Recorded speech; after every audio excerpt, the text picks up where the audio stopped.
Hello दोस्तों, आज मैं लेकर आई हूँ एक नेटफ्लिक्स की साइंस फिक्शन सीरीज द ओए के पूरे सीजन 1 के एक्सप्लेनेशन को। दोस्तों, अगर आपको मेरा काम थोड़ा भी पसंद आए तो प्लीज़ मेरे चैनल को सब्सक्राइब करें। तो चलिए चलते हैं कहानी की ओर। दोस्तों, पहले सीजन में कई ऐसी चीज़ें दिखाई गई जो शॉकिंग थी, बिल्कुल ही अनएक्सपेक्टेड थी। इस सीजन की शुरुआत प्रायरी ए ओए ए नीना से होती है। हमें दिखाया गया है कि नीना का जन्म 1987 में रशिया में हुआ था। उसके पिता बहुत ही अमीर थे, मगर बचपन से ही नीना को डरावने सपने आते थे जिससे उसकी नाक से खून निकलने लगता था। उसके हर दिन की शुरुआत इन बुरे सपनों से ही होती थी। बाद में हमें पता चलता है कि ये सपने दरअसल प्रेमोनिशंस थे। एक दिन स्कूल जाते समय वॉय के कुछ लोग ओए के स्कूल बस पर अटैक कर देते हैं, जिससे उनकी गाड़ी का एक्सीडेंट हो जाता है और स्कूल बस एक नदी में जा गिरती है। सारे बच्चे मारे जाते हैं, मगर ओए एक अलग दुनिया में चली जाती है और इस डायमेंशन में ओए की मुलाकात एक औरत से होती है जिसका नाम खटून था। मगर ये औरत कोई इंसान नहीं थी।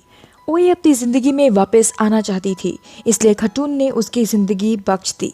लेकिन उसने हमारे मेन कैरेक्टर ओए की आंखों की रोशनी छीन ली, जिससे कि वह अपने आगे की ज़िंदगी में आने वाले दुख दर्द को अपनी आंखों से ना देख सके। और इस तरह ओए की आंखों की रोशनी छिन गई और वह अंधी हो गई। ओए अपनी ज़िंदगी में वापस लौटती है, मगर उसके पिता उसकी ज़िंदगी बचाने के लिए उसे अमेरिका के एक स्कूल में भर्ती करवा देते हैं, जिससे वह सेफ रहे। और उसके पिता उसकी ज़रूरतों का ख्याल रखते थे और उसे पैसे भिजवाते थे। लेकिन उसके पिता की एक एक्सीडेंट में मौत हो जाती है और इसके बाद नैन्सी और एबल ओए को गोद लेते हैं। और उनके साथ शिफ्ट होने के बाद नैन्सी और एबल को पता चलता है कि वो रात को नींद में चलती थी और राशन में कुछ बड़बड़ाती रहती थी।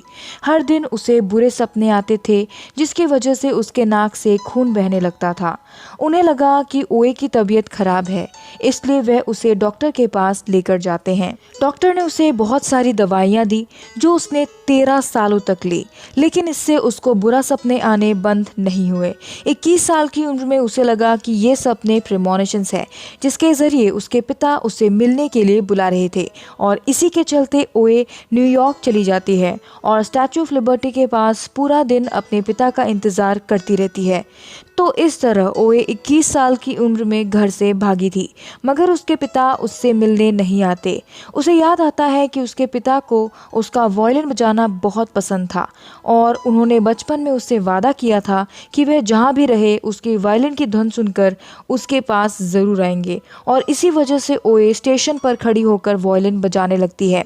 उसके पिता तो नहीं आए, मगर एक इंसान जिसका नाम हैप था उसके पास आया। हैप एक डॉक्टर और एक साइंटिस्ट था जो नियर डेथ एक्सपीरियंसेस पर रिसर्च कर रहा था, यानी वो जानना चाहता था कि मरने के बाद क्या होता है। हैप उससे बात करता है, उसका भरोसा जीतता है और उससे उसके बचपन के नियर डेथ एक्सपीरियंस के बारे में पूछता है।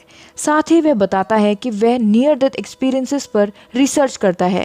हैप उसे बड़ी चालाकी से अपने जाल में फंसा लेता है और उसे उसके घर लेकर जाता है। वहां पहुंचकर वह ओए को एक शीशे के पिंजरे में कैद कर देता है, जहां और भी लोग थे। हैप का घर एक माइन के पास था और उनका सेल एक बेसमेंट में था। तो दोस्तों, यही वह केज था जिसे ओए ने अपने बचपन में सपने में देखा था। और दोस्तों, इस पिंजरे में वह 7 सालों तक कैद थी। वहाँ उसकी मुलाकात होमर और कुछ कैदियों से होती है और उन्हें पता चलता है कि हैप दरअसल उन पर एक्सपेरिमेंट कर रहा था, जिसके दौरान वह उन्हें कुछ पलों के लिए मार देता था। और उनके नियर डेथ एक्सपीरियंसेस को रिकॉर्ड करके वह इस गुत्थी को सुलझाना चाहता था कि आखिर मरने के बाद क्या होता है। हैप एक सन की आदमी था जिसने उन्हें 7 सालों तक कैद रखा और न जाने कितनी बार उन्हें मारा अपने एक्सपेरिमेंट को सफल बनाने के लिए। उससे अपने रिसर्च में पता चला था कि जिन लोगों ने नियर डेथ एक्सपीरियंस किया था वो मरकर एक अलग दुनिया में जाते थे और हैप की यही इच्छा थी कि वह इस राज का पता लगा सके।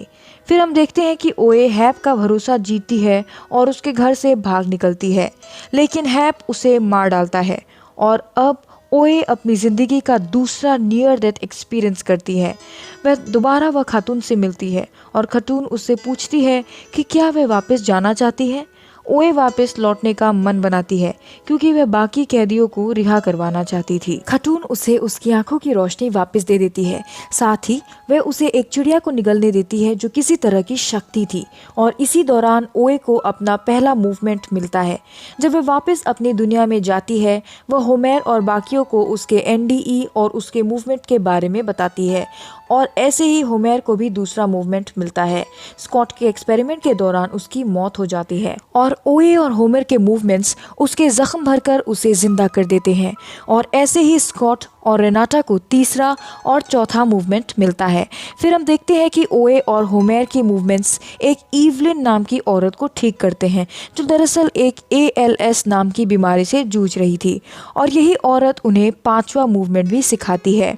हैप उस औरत और उसके पति को मार डालता है और ओए को कहीं दूर वीराने में छोड़ आता है और इसी सीन से इस सीजन की शुरुआत हुई थी जहां हम ओए को हाईवे के बीच दौड़ते हुए देखते हैं और इसी के चलते वह ब्रिज से कूद जाती है। ओए ऐसा इसलिए करती है क्योंकि वह खुद को मारकर अपने नियर डेथ एक्सपीरियंस में जाना चाहती थी जिससे वह बाकी कैदियों को बचा सके, लेकिन ऐसा नहीं हुआ।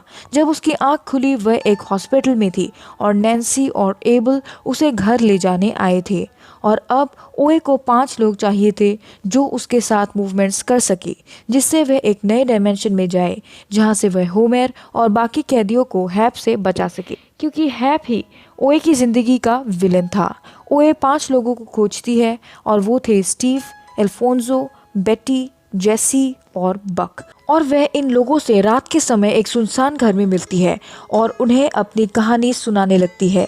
वह उन्हें उसके बचपन से लेकर उसके किडनैप होने तक के समय की कहानी बताती है और कहानी के ख़त्म होने के बाद ओए उन्हें वो 5 मूवमेंट भी सिखाती है।